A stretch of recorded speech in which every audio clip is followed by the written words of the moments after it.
Հեքիաթ 40-անց ուզողին մերժած աղջկա եւ գործ համբուրած պապայի բալայի մասին։ 40-անց ուզողը փորձում էր ամուսնանալ մի աղջկա հետ, ում սիրաշահում էր ոսկյա ծառերով եւ ադամանդներով։ Աղջիկը չզսպեց իր ծիծաղը, դեմ տվեց հայելին եւ ասաց. «Նայի, ով ես դու ու ով եմ ես»։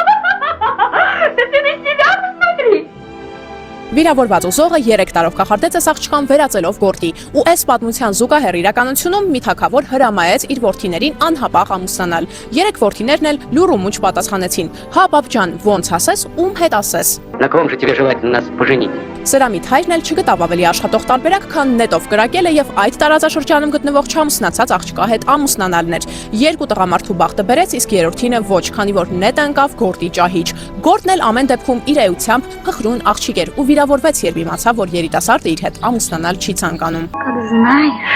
Иван Царевич. Դրանից հետո բնականաբար սյուժեն ծավալվում է այնպես, որ արքայազնը այնուամենայնիվ ամուսնանում է գործ աղջկա հետ։ Օրինակելի սիրո պատմություն էր, գրեք մեկնաբանություններում։